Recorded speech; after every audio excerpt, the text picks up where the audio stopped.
I know I haven't uploaded in a while and I will hopefully be getting back to it soon. There's just been a bunch of stuff going on, so I apologize once again. I also want to apologize for any sort of echo you might hear. I'll try to fix it the best I can, but that'll be gone after a while.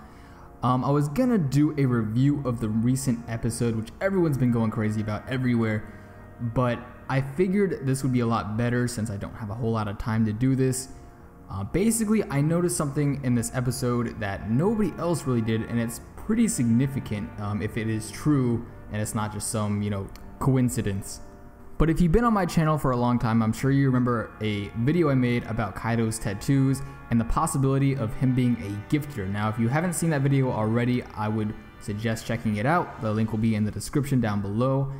And in this video, I basically described how Kaido, his tattoos very much resemble that of a gifter's tattoos. And gifters, if you haven't seen the video, basically, if you don't know what they are people who have eaten Smile, specifically Kaido's crew, and they have tattoos on usually on their left arm, and then they have black horns. Now, I wasn't 100% sure if Kaido's tattoos were really that of a gifter. He doesn't have the black horns, so they could just be a regular tattoo on his arm, because we know that someone in Shanks' crew had dragon tattoos that were, black, and maybe Kaido's tattoos were also black. But in this episode, it showed specifically that Kaido's tattoos are exactly like the gifter's tattoos. Now, in terms of design, the gifter's tattoos are pretty different overall. Like, they each have their own pattern, so you can't really say for certain if Kaido is a gifter because every gifter tattoo is different. But one thing this chapter showed that was very, very important to this idea is the coloration of the tattoos, because we can clearly see that the tattoos are not black like they were drawn out to be in the manga. They are actually colored in a way that exactly matches the coloration of the Smile fruit.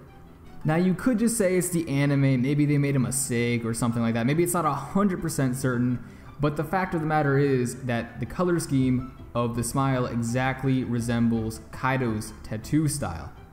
And since these tattoos are supposed to show that you have eaten Smile, they would naturally resemble Smile in some way, they would look like it, and in this episode it clearly showed that Kaido has some correlation to Smile. And furthermore, if you want to just say only Kaido's crew has eaten Smile, it was never actually stated that just his crew has eaten Smile. It was actually stated by law that Kaido had been gaining power in the New World from exploiting Smile. So obviously part of this was the ability to raise an army of Devil Fruit users, as he stated in the last chapter, but it could also mean that he's eaten it, as the signs have showed. Now, Smile has shown to be quite weak, and a lot of people might say maybe Smile is not enough for him to be a Yonko, to be this strong. Obviously, he's been a very, very overhyped character.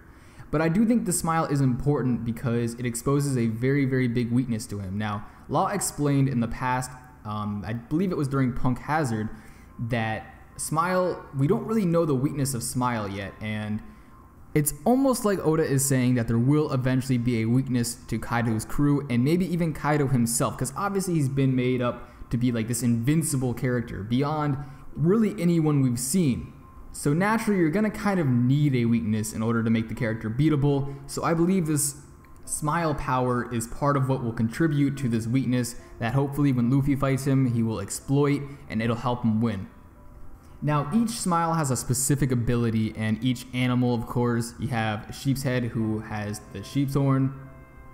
We saw some guys in the manga who had like lobster arms, like lobster claws. So naturally, I believe Kaido will have a dragon Smile power. Maybe some other Smile infused with it. Maybe he'll have different abilities. He's called 100 Beast Kaido, so maybe that doesn't just refer to his army, but the fact that he can transform into different monsters via the Smile. And in my original theory, I stated that I believe that he has a Typhon fruit, which if you don't know what a Typhon is, I suggest looking it up. But basically, it is the father of all beasts, all creatures, and just like Kaido has been described, he gave birth to an army of monsters. Now, we do know that there are no devils within Smile, so maybe you can have a devil fruit merged with Smile. And in the Legends of the Typhon, he has multiple serpent heads coming out of his body. It's really crazy. I suggest looking it up once again. I have a whole theory on it too. Put that in the description. but this idea, this theory has been backed up a lot by this episode, the coloration, everything. I'm still working on the theory I've been hyping up, so I apologize for the delay. It'll get out soon, so tell me what you think, subscribe if you already haven't, and I will see you all later.